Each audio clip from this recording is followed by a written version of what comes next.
नमस्कार, आप देख रहे हैं हल्ला बोल। आपके साथ मैं हूं अंजना ओम कश्यप। घंटे भर बाद यानी 7 बजे किसान नेताओं की गृह मंत्री अमित शाह से मुलाकात होने वाली है।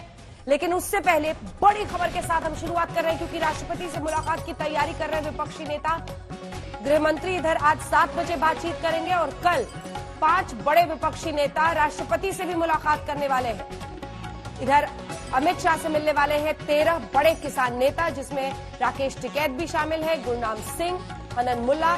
सभी अब से ठीक 1 घंटे बाद गृह मंत्री अमित शाह से मिलने वाले हैं। कल फिर छठे दौर की बातचीत होने वाली है। कृषि मंत्री नरेंद्र तोमर और तमाम ऐसे मंत्रियों से जो उस ग्रुप में शामिल है। लेकिन उससे पहले आज की ये मुलाकात क्या है, इसके अर्थ, इन सब पर चर्चा करेंगे। लेकिन उससे पहले आपको अपनी ये रिपोर्ट दिखाते हैं। बंद झांकी है, बात बाकी है। किसानों का भारत बंद खत्म हो गया है। 4 घंटे के बंद के दौरान कई तरह की तस्वीरें सामने आई। कहीं झड़प हुआ, कहीं ट्रेन रोकी गई, कहीं हंगामा, कहीं एकदम शांति। लेकिन बंद से किसानों के मसले का कोई समाधान नहीं निकला। ये रिपोर्ट फिर चर्चा की शुरुआत।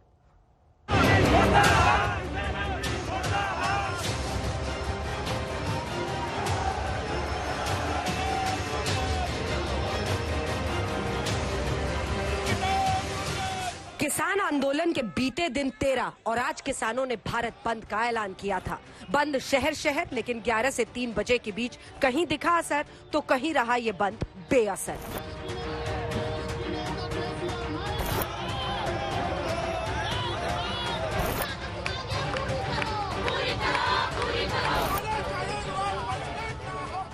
किसानों के भारत बंद में बीते दिन से ही राजनीतिक पार्टियों के तेवर ने साफ कर दिया था कि उनकी सियासी एंट्री हो चुकी है। आज हंगामे का दिन था।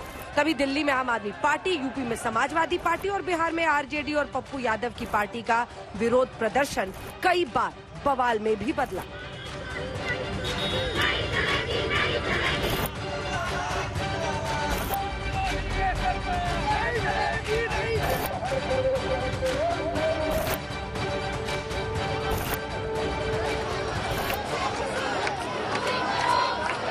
दिल्ली में आम आदमी पार्टी ने दिल्ली पुलिस पर आरोप लगाया कि मुख्यमंत्री अरविंद केजरीवाल को घर में नजर बंद कर दिया है। तो वहीं पप्पू यादव की पार्टी पर भी हंगामा खड़ा करने का आरोप लगा। इधर आज सरकार की तरफ से एक के बाद एक तमाम मंत्री और बीजेपी शासित राज्यों के मुख्यमंत्री विपक्ष के दोहरे चरित्र पर टूट पड़े। किसानों के नाम पर सियासत नहीं होनी चाहिए। जो राजनीतिक दल किसानों के नाम पर राजनीति करने की कोशिश कर रहे हैं, उनको अपने गिरेबा में पहले झांकना चाहिए। वो या तो घोषणा पत्र के माध्यम से जनता को गुमराह कर रहे थे, और या आज किसानों को गुमराह करने के लिए इस प्रकार का कृत्य कर रहे हैं। यूपीए के समय प्रधानमंत्री जी, सोनिया गांधी जी, शरद पवार जी, सबके सब कह रहे थे, वही चीजें कही गई है। और इसके बाद एकदम यू टर्न कांग्रेस का। ये पाखंड नहीं है क्या? ये बेईमानी नहीं है क्या?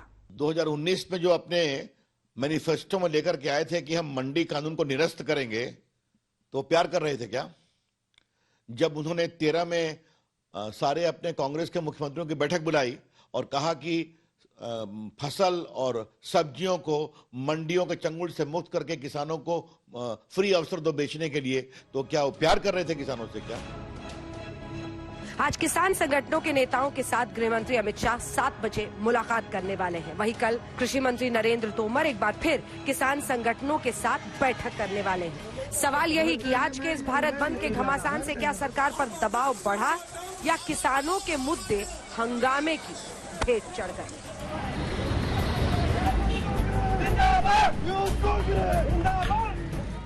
आज तक ब्यूरो। आइए आपको सीधे लिए चलते हैं। हमारे साथ इस वक्त केंद्रीय मंत्री स्मृति ईरानी इसी मुद्दे पर चर्चा के लिए सीधा आज तक पर जुड़ रही है। स्मृति जी, स्वागत है आपका। मेरा पहला सवाल आपसे यही, किसानों का मामला तो तूल पकड़ता चला जा रहा है। कल विपक्ष की तरफ से कई बड़े नेता खुद राष्ट्रपति से मुलाकात के लिए आगे बढ़ रहे हैं। कैसे आपकी सरकार इसको हैंडल कर रही है? क्या स्ट्रैटेजी है? देखिए, किसी भी राजनीतिक दल अथवा नेता का अधिकार है, अगर महामहिम राष्ट्रपति जी उन्हें समय दे तो वो जाकर अपनी बात राष्ट्रपति जी के सम्मुख रख सकते हैं। लेकिन मूलभूत विषय क्या है? मूलभूत विषय ये है कि विपक्षी दल जो भारत के संविधान की मर्यादा में भारत की जनता का वोट पाकर सरकार बनाने में असमर्थ रहे, आज वो हंगामा कर रहे हैं ताकि भारत जो प्रगति पथ पर चल पड़ा है उस पर वो अंकुश लगा सके। आज आपके चैनल के माध्यम से देश भर में आपने लगभग सभी विपक्षी दलों के कार्यकर्ताओं ने जिस प्रकार से हुड़दंग मचाया, जिस प्रकार से उन्होंने कानून व्यवस्था को कहीं ना कहीं ध्वस्त करने का दुस्साहस किया, उसका चित्र आपने स्वयं दिखाया है।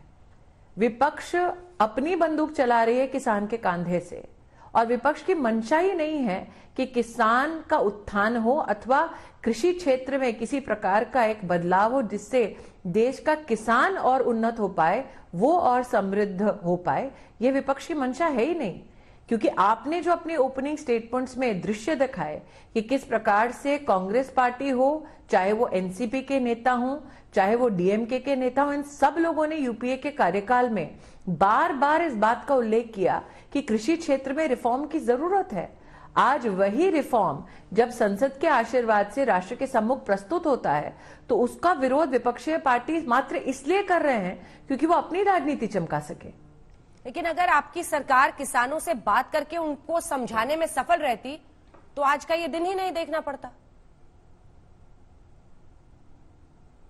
अंजना जी, आप स्वयं इस बात की गवाह हैं कि जब इस बिल को पारित किया गया तब विशेषतः पंजाब प्रदेश में कांग्रेस की सरकार ने लिखित में आदेश दिया था कि इस एजिटेशन को एडमिनिस्ट्रेशन लीड करे।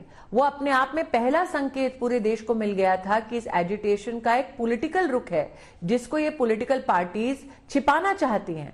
धीरे धीरे जब परतें खुलने लगी, आप जैसे चैनलों ने भी फिर ये प्रश्न खड़ा किया विपक्ष के सम्मुख कि आप कांग्रेस पार्टी विशेषता अपनी मैनिफेस्टो में साल 2019 में इस बात का उल्लेख करती है कि एपीएमसी एक्ट को ध्वस्त कर देना चाहिए। 2013 का आपने आज अपने ओपनिंग स्टेटमेंट्स में बयान किया कि किस प्रकार से न सिर्फ कांग्रेस के नेता बल्कि स्वयं निवर्तमान अध्यक्ष ने इस बात का बड़े हर्षोल्लास के साथ स्वागत किया कि हम एपीएमसी की पूरी इस फ्रेमवर्क से सब्जी और फलों को डीलिस्ट कर देंगे।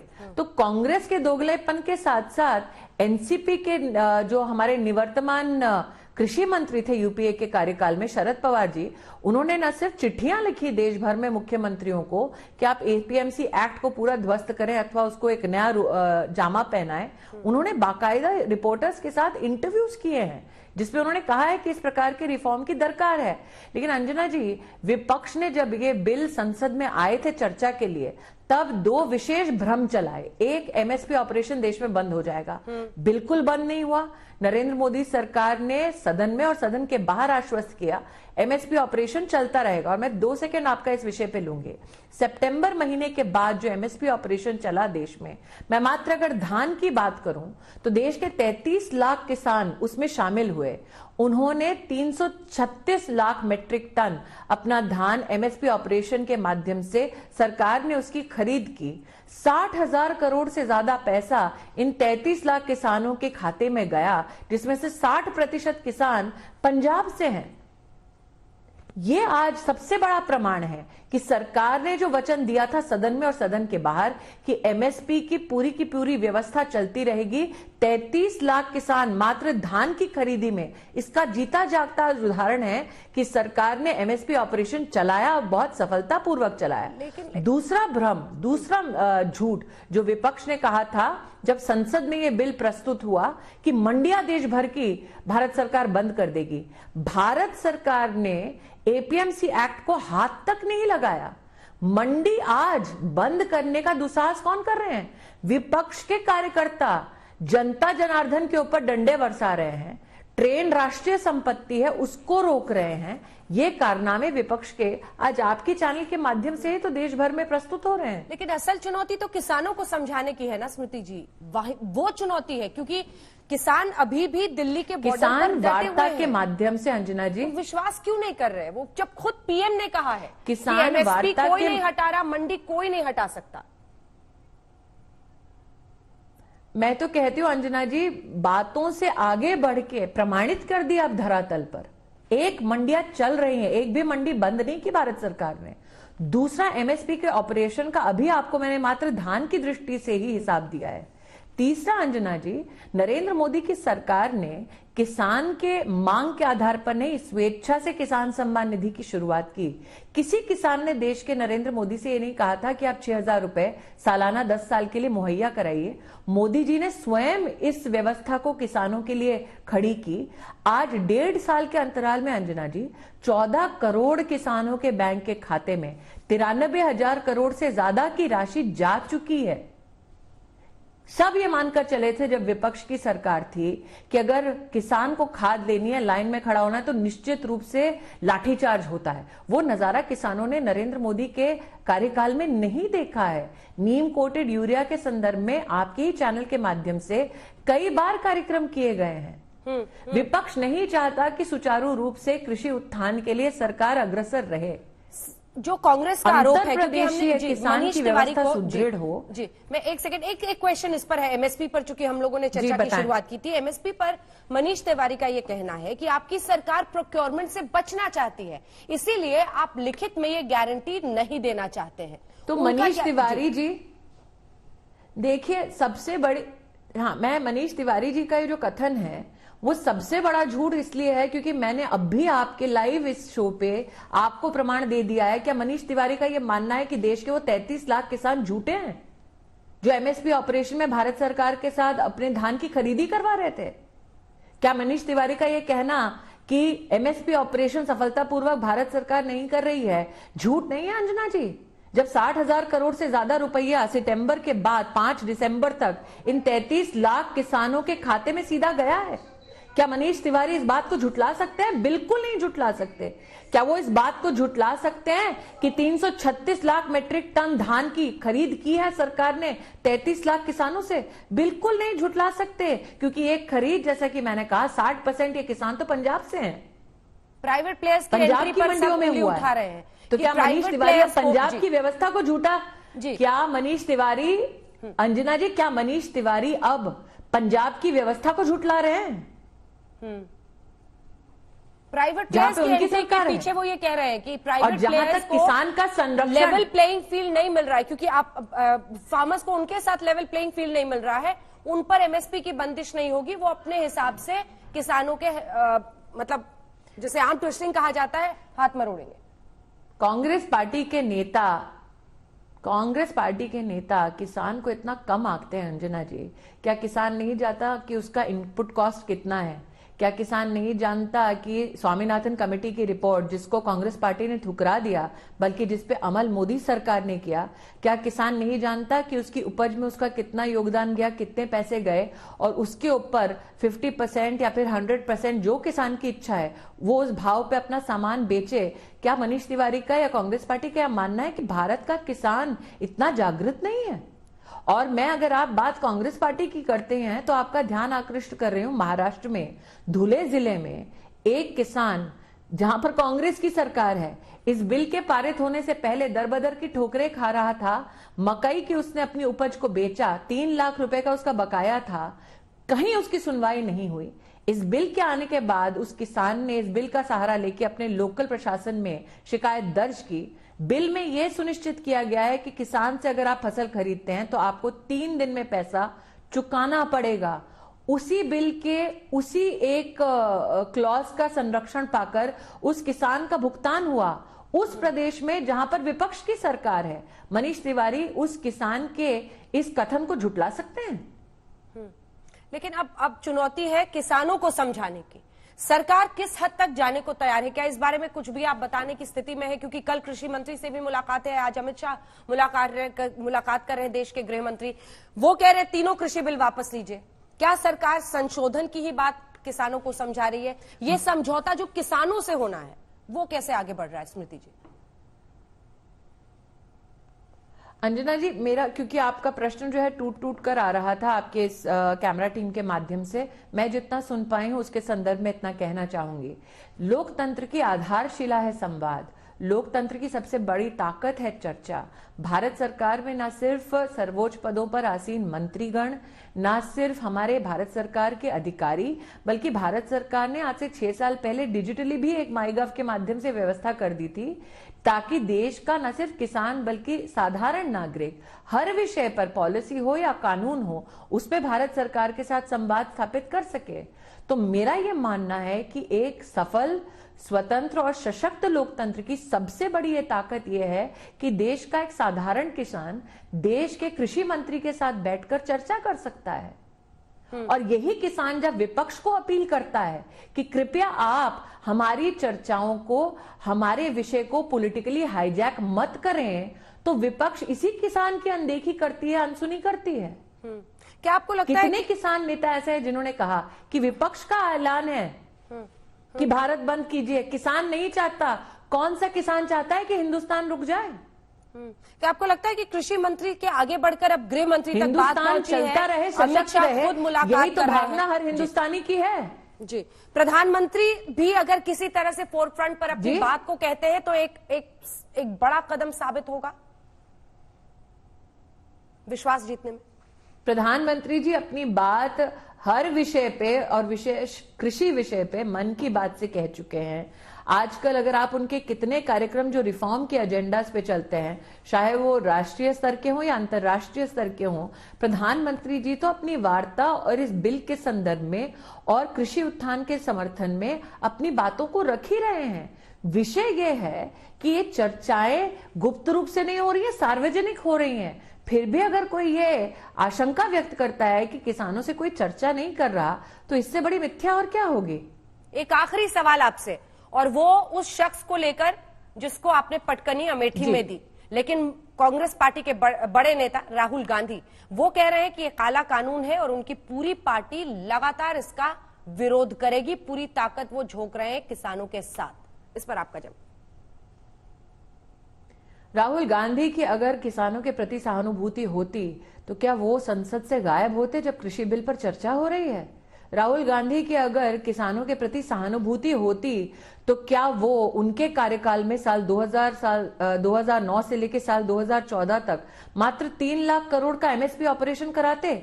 मोदी सरकार ने साल 2014 से लेकर अब तक 8 लाख करोड़ का एमएसपी का ऑपरेशन कराया है और देश के किसानों को फायदा कराया है। राहुल गांधी के अगर दिल में किसानों के लिए जगह होती है, और चूंकि आपने मेरे संसदीय क्षेत्र का उल्लेख किया है अंजना जी, मैं आपको याद दिलाना चाहती हूं, मेरे संसदीय क्षेत्र में पिछले 6 साल से एक कोर्ट का जुडिशियल ऑर्डर आया है कि राहुल गांधी, श्रीमती वाड्रा और श्रीमती सोनिया गांधी सम्राट साइकिल के किसानों की जमीन जब्त करके बैठे हैं। वो लौटा नहीं रहे ऑर्डर के बावजूद। जो हमारे संसदीय क्षेत्र में जमीन खा गए किसान की, वो देश के किसान के सामने झूठी सहानुभूति व्यक्त कर रहे हैं। मैं आज पूछना चाहती हूं, राहुल गांधी के नेतृत्व में मैनिफेस्टो में लिखा गया था कांग्रेस पार्टी के कि एपीएमसी का एक्ट रद्द करेंगे। वो भारतीय जनता पार्टी ने, एनडीए सरकार ने कभी नहीं कहा कि हम एपीएमसी के कानून को हाथ लगाएंगे। राहुल गांधी की सरकार ने, राहुल गांधी की पार्टी ने और स्वयं राहुल गांधी ने 2013 में आके बढ़ चढ़कर प्रेस कॉन्फ्रेंस में कहा कि एपीएमसी में से हम डीलिस्ट कराएंगे सब्जी और फलों को। राहुल गांधी अब अपने ही शब्दों को भूल गए हैं। काला कानून क्यों लगता है राहुल गांधी को? क्योंकि इस कानून में यह कहा गया है कि किसान को 3 दिन में भुगतान करना पड़ेगा, वो किसान जो दर दर की ठोकरें खाता था। तो राहुल गांधी के लिए कानून काला इसलिए है क्योंकि इस कानून में साफ लिखा है कि ना किसान की जमीन आप गिरवी रख सकते हैं, ना किसान की आप जमीन बेच सकते हैं। शायद राहुल गांधी को असली पीड़ा इस बात से है। बहुत बहुत धन्यवाद आपका। स्मृति ईरानी केंद्रीय मंत्री हमारे साथ आज तक पर जुड़ी हुई थी, जिन्होंने कृषि बिल को लेकर जी सरकार का पक्ष सामने रखा है। इससे पहले कि हम चर्चा को आगे लिए चलेंगे, एक बार जरा आपको समझाएंगे सिलसिलेवार ढंग से कि आखिर तमाम पार्टियां, जो लगभग 23-24 पार्टियां आज इस बंद में शामिल हुई थी, उन्होंने कहां पर क्या क्या किया और किस तरह से अपने आंदोलन को वो आगे ले गए। फिर गौरव भाटिया, गौरव वल्लभ, दो गौरव हमारे साथ एक बार फिर से आज हल्ला बोल में शामिल होंगे, जिनके साथ हम चर्चा करेंगे। लेकिन उससे पहले एक बार जरा आपको सिलसिलेवार ढंग से फटाफट ये जानकारी दे दे, जो आज कृषि कानून को लेकर ये भारत बंद है नंबर 1। किसान थोड़ी देर में किसानों से आज अमित शाह मुलाकात करने वाले हैं। दिन भर के इस भारत बंद के बाद जो बवाल छिड़ा है, उसमें क्या क्या कदम अब आने वाले हैं। कल किसानों से फिर से बातचीत सरकार करने वाली है, जिसमें आपने देखा था इससे पहले नरेंद्र तोमर थे, पीयूष गोयल थे, तमाम नेता थे जो मंत्री थे सरकार की तरफ से। नंबर 3, कल शाम राष्ट्रपति से मिलेंगे विपक्षी नेता।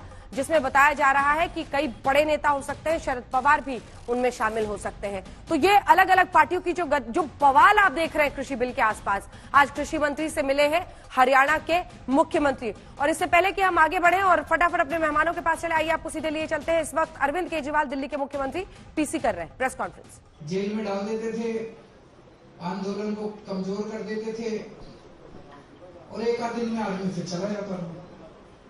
तो मेरे को पता था कि अगर आज हमने इनको आंदोलन, इसको जेल बनाने की इजाजत दे दी, इन्होंने सारे किसानों को जेल में, इन स्टेडियम में बंद कर दिया, तो हमारे किसानों का आंदोलन कमजोर पड़ जाएगा। हमारे ऊपर खूब दबाव आया, तरह तरह का दबाव आया, बड़े फोन आए, लेकिन हमने भी ठान ली थी कि हम किसानों के साथ हैं। हमने इनको परमिशन दी। उससे मैं समझता हूं कि आंदोलन को काफी मदद हुई है और तब से केंद्र सरकार बहुत ज्यादा नाराज है कि इन्होंने परमिशन क्यों नहीं दी। उसके बाद जब बॉर्डर के ऊपर अब हमारे किसान बैठे हैं, मैं आप सब लोगों को बधाई देना चाहता हूं। मैं जानता हूं आप में से कई एमएलएज हैं, कई मंत्री हैं, आप में से कई कार्यकर्ता हैं, आप लोग भी और दिल्ली की जनता भी रोज जाके उनकी सेवा कर रहे हैं, सेवादार की तरह। सब लोगों को हमने हिदायत दे रखी है, कोई टोपी पहन के नहीं जाएगा, कोई हम आम आदमी पार्टी का नाम नहीं लेगा, कोई पट्टा पहन के नहीं जाएगा। सारे देशभक्त बनके, भारतीय बनके वहां जाएंगे और अपने किसानों की जाकर सेवा करेंगे। ये हमारे किसान पूरी जिंदगी से अपनी रात दिन 24 घंटे खून पसीने बहा के पूरी जिंदगी हमारी सेवा करते हैं। पहली बार आपको मौका मिला है इनकी सेवा करने का। तो मैं जानता हूं आप में से कई लोग फल लेके जाते हैं, खाना लेके जाते हैं, कुछ लोगों ने वहां पे टॉयलेट्स की जिम्मेदारी ले रखी है, कुछ लोगों ने पानी की जिम्मेदारी ले रखी है, अलग अलग तरह से सेवा कर रहे हैं। कल सुबह मैं भी सेवादार बन के गया था। मैंने कहा मैं आपका मुख्यमंत्री बन के नहीं आया, मैं आपका सेवादार बन के देखने आया हूं भाई किसी चीज की कमी तो नहीं है। आइए चर्चा की शुरुआत करते हैं। हमारे साथ सभी मेहमान जुड़ गए हैं। कुछ ही देर में पप्पू यादव भी हमारे साथ जुड़ने वाले हैं, जिनकी पार्टी और कार्यकर्ताओं पर आरोप लगा था। गौरव भाटिया और गौरव वल्लभ दोनों हमारे साथ जुड़ गए हैं। गौरव वल्लभ जी से एक बार मैं शुरुआत कर रही हूं। भाटिया साहब, गौरव वल्लभ साहब, आरोप ये लग रहा है कि किसानों के इस आंदोलन को, भारत बंद को हाईजैक कर लिया विपक्षी पार्टियों ने, आपका जवाब? जी अंजना जी, प्रोग्राम के शुरुआत में मैं माननीय मंत्री साहिबा की बातें बड़े ध्यान से सुन रहा था। मुझे लगा वो देश की सबसे बड़ी कृषि विशेषज्ञ हैं और जिस तरह से उन्होंने कृषि के बारे में व्याख्या की और 3-4 मुद्दे उन्होंने उठाए, उस पर बात करूंगा और फिर छोटा सा प्रश्न भाटिया जी को पूछूंगा। उन्होंने कहा कि जिन लोगों को वोट कम मिले हैं वो जनता के साथ खड़े होकर सरकार से सवाल नहीं पूछ सकते। माननीय मंत्री साहिबा, कृषि विशेषज्ञ साहिबा, आपको तो बरसों कम मिले थे तो आप तो पूछ रहे थे ना। दूसरी बात उन्होंने कहा किसानों को कम करके आंकते हैं। मैडम, आपकी बात किसानों को क्यों नहीं समझ में आ रही और आप उनको कम करके क्यों आंक रहे हो? जब वो पूछ रहा है कि अगर मुझे एमएसपी नहीं मिले तो मैं कहां जाऊं, इस बात का क्या जवाब है मैडम साहिबा के पास? ये सवाल आज भी वहीं पे खड़ा है। तीसरी बात, उन्होंने स्वामीनाथन कमीशन की बात कही।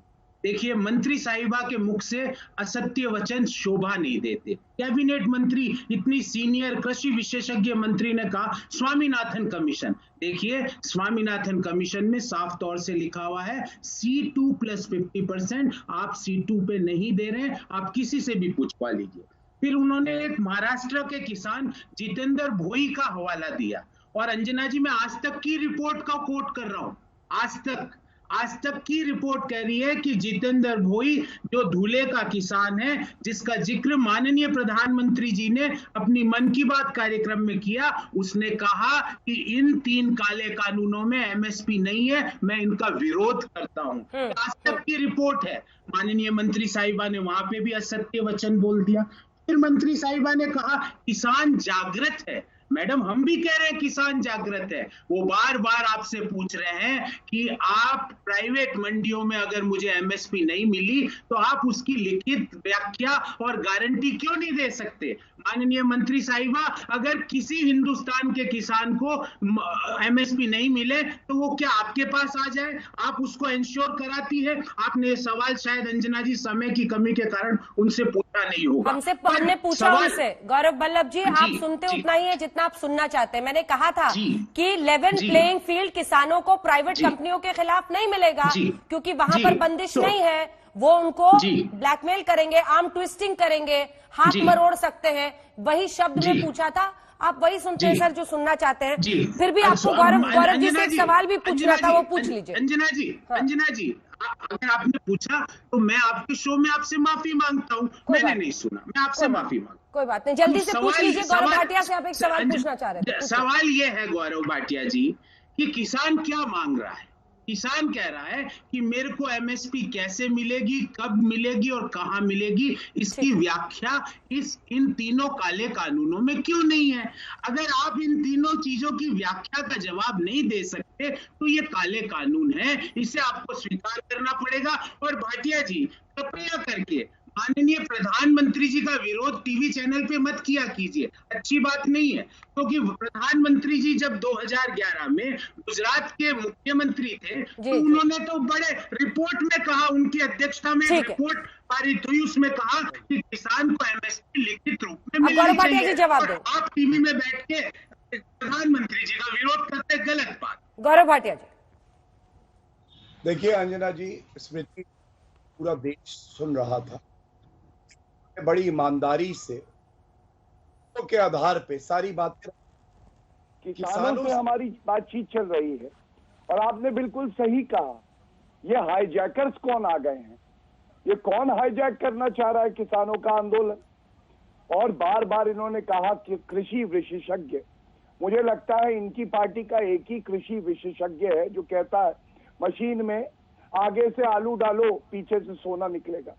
कुछ ऐसे आगे पीछे आलू सोने की बातें करता है। लेकिन मैं उजागर करता हूं ये क्या कर रहे हैं। देखिए, अगर आज ये बंद था तो ठीक है, किसान के संगठनों ने बंद किया, हम बातचीत कर रहे हैं, 7 बजे भी बातचीत है और कल भी वार्तालाप होगी। लेकिन ये बताइए कि कांग्रेस पार्टी छत्तीसगढ़ रायपुर में क्यों जबरदस्ती बंद करवा रही है? सर वो क्या तो कहता है बंद होगा तो स्वेच्छा से होगा। अब बताइए, बंद का मतलब क्या ये है कि भीम आर्मी के जो चीफ हैं वो वहां पे किसानों के मंच पे चढ़ना चाह रहे थे, उनको भगा दिया गया जूते लाद करके कि भैया इसको राजनीतिक मत बनाइए। समाजवादी पार्टी के गुंडे लखनऊ में गुंडई कर रहे थे, आरजेडी बिहार में कर रही थी। क्या बात सामने आती है कि इनके पैरों के नीचे जमीन नहीं है, फिर भी इन्हें यकीन नहीं है। इनकी आज ये राजनीतिक हैसियत नहीं है कि ये 100 लोग इकट्ठे करें और कोई आंदोलन कर सके। इसीलिए ये खड़े रहते हैं, देखते हैं कहां भीड़ इकट्ठी है, चिल्लाने लगते हैं सोनिया माता की जय, भीड़ हमारी है।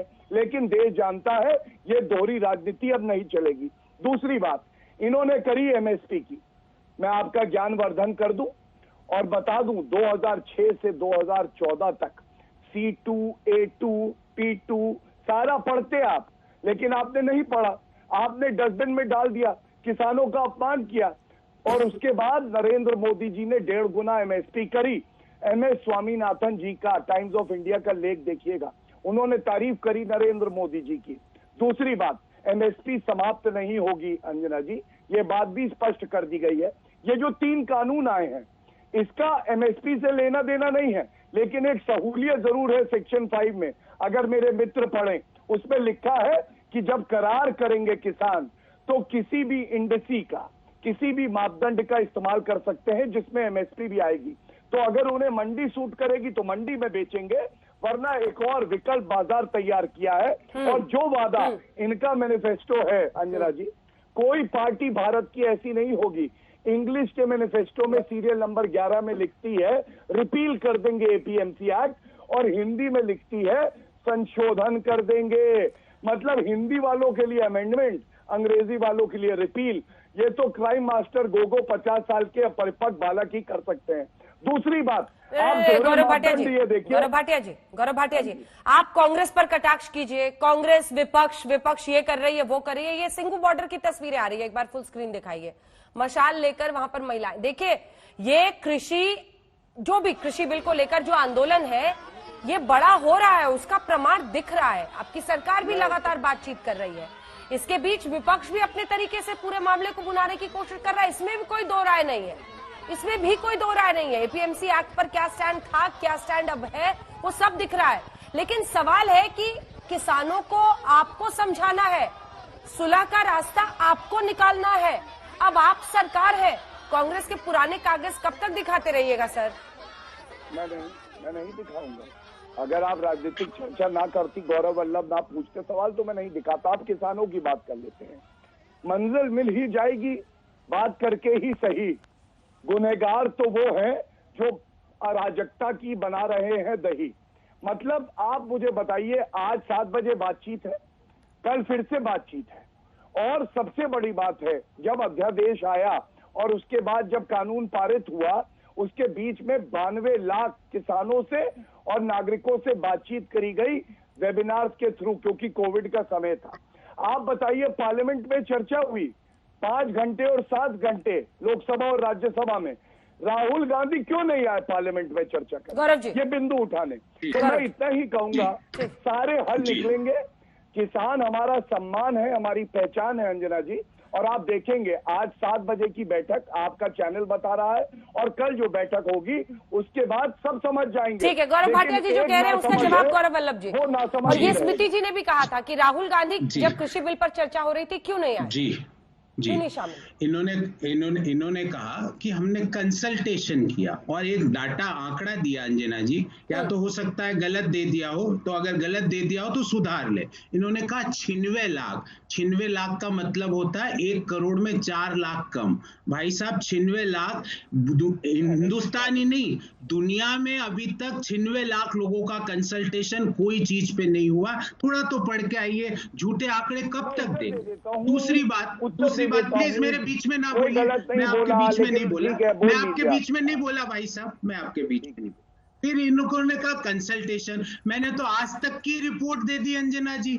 आज तक बोल रहा है कि जिस किसान का जिक्र प्रधानमंत्री जी ने, धुले के किसान जितेंद्र भोई का जिक्र मन की बात में किया, वो स्वयं इन 3 काले कानूनों का विरोध कर रहा है। आज तक की रिपोर्ट है, ये मेरी या भाटिया जी के रिपोर्ट नहीं है, ये आज तक की रिपोर्ट। कंसल्टेशन का तो इनका है ना। ये राहुल गांधी चर्चा में क्यों नहीं शामिल हुए, विपक्ष ने क्यों नहीं हिस्सेदारी दिखाई? मैडम बताऊंगा। फिर इन्होंने कहा एमएसपी के बारे में, मेरे पास 2009-10 से लेके 13-14 और 17-18 से लेके 20-21 तक के एमएसपी के बढ़त के सारे आंकड़े हैं। आपको जान के आश्चर्य होगा अंजना जी, यूपीए 2 के दौरान ज्वार में एमएसपी 70.4% बढ़ी तो आज 54%, गेहूं में 25% यूपीए 2 के दौरान एमएसपी बढ़ी तो आज 13.8%, कपास में 48% एमएसपी बढ़ी तो आज 37%, धान में 33% यूपीए 2 के दौरान एमएसपी बढ़ी जो आज 20%। अब सवाल आपका अंजना जी, क्योंकि मेरे सवालों का तो जवाब नहीं मिला कि स्वामीनाथन आयोग का नाम लेके झूठ तो बोलते हो, एमएसपी लिख दोगे तो क्या फर्क पड़ेगा, इनका जवाब नहीं मिला। पर मैं इनके सारे सवालों का जवाब दूंगा अंजना जी। इस समय ये कृषि कानूनों का लोकसभा में डिस्कशन हो रहा था, राहुल गांधी जी अपनी माता का इलाज कराने के लिए कोई दूसरे देश में गए हुए थे। इसमें कोई गलत काम किया क्या अंजना जी?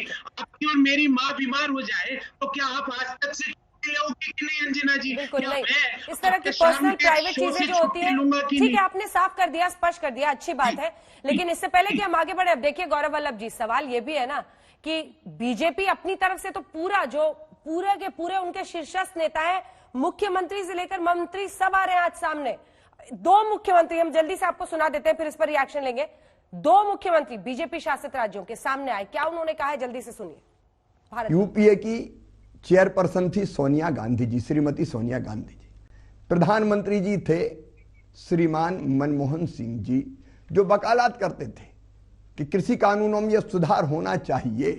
आज मैं सीधा सवाल सोनिया गांधी जी से करना चाहता हूं, उनको जवाब देना पड़ेगा। आप वकालत करती थी और ये जो मॉडल एपीएमसी एक्ट है उसमें क्या था? ये दोहरे चरित्र वाले लोगों से किसानों को बचने की आवश्यकता है। ये किसानों के साथ अच्छा नहीं कर रहे हैं।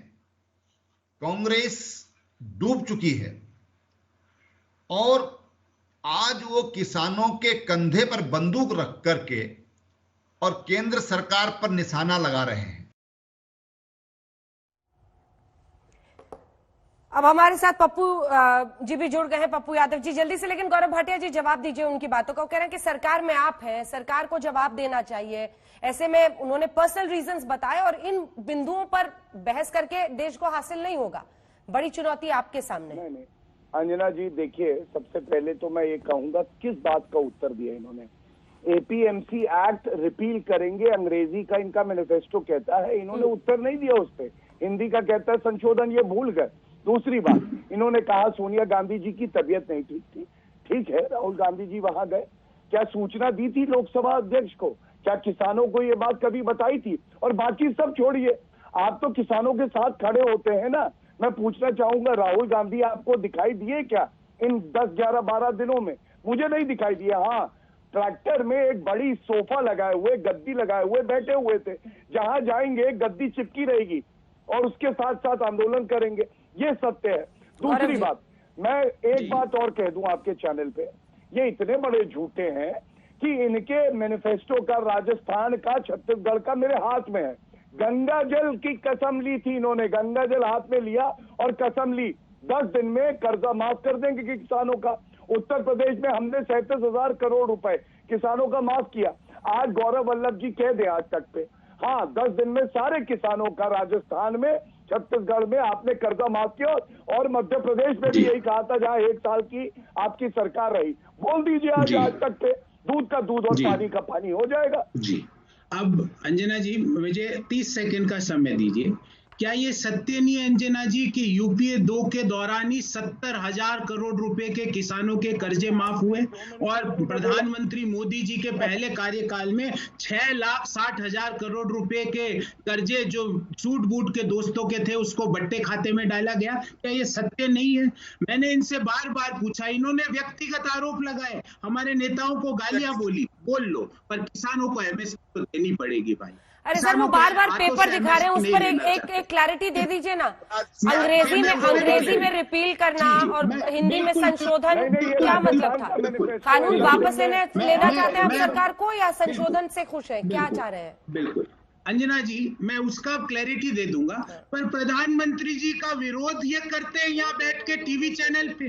भारतीय जनता पार्टी के प्रवक्ता मोदी जी का विरोध करते हैं। मोदी जी चिल्ला चिल्ला के कह रहे हैं 2011 में एक रिपोर्ट अध्यक्ष है, एमएसपी को लिखित में गारंटी देनी पड़ेगी। माननीय प्रधानमंत्री जी का विरोध मैं तो नहीं सह सकता। टीवी चैनल पे गौरव भाटिया जी इस पर जवाब दीजिए। गौरव भाटिया जी, आप इनकी पुरानी चिट्ठियां निकाल रहे हैं, शरद पवार की पुरानी चिट्ठी निकाली, वो प्रधानमंत्री जब मुख्यमंत्री थे तब की चिट्ठी निकाल रहे हैं और कह रहे हैं आप खुद ही इस तरह की बात कर रहे थे। तो फिर सवाल वही है, जो सत्ता में है वो कुछ और कहने लगता है, जो विपक्ष में है वो अलग बात करता है। अंजना जी देखिए, प्रधानमंत्री जी जब मुख्यमंत्री थे तब उन्होंने कहा था कांग्रेस पार्टी सबसे बड़ी भ्रष्टाचारी पार्टी है, कांग्रेस खत्म हो जाएगी। तो मान ले ये बात, सबसे बड़ी वंशवादी पार्टी है ये मान ले, निकम्मी निठल्ली पार्टी है ये माना जाता है, मान ले। सबसे बड़ी बात है ये इंडिया टुडे, आप ही के सिस्टर चैनल की रिपोर्ट है। जब चुनाव चल रहे थे 2019 में, तो एमएसपी पे राहुल गांधी ने क्या कहा था मैं आपको बता दूं। इन्होंने कहा था कि हम बजट से पहले ही एमएसपी ले आएंगे, डिक्लेयर करेंगे। ये क्यों नहीं कहा था कानून लाएंगे? तब क्या गजनी बन गए थे राहुल गांधी? भूल गए थे कानून भी आ सकता है। और मैं फिर कहूंगा कि इन्होंने सूट बूट की सरकार कहा, ये कैप्टन अमरिंदर सिंह का एक ट्वीट है। उन्होंने क्या कहा था, रिलायंस ग्रुप को हम लेके आए पंजाब में और अकाली ने निकाल दिया।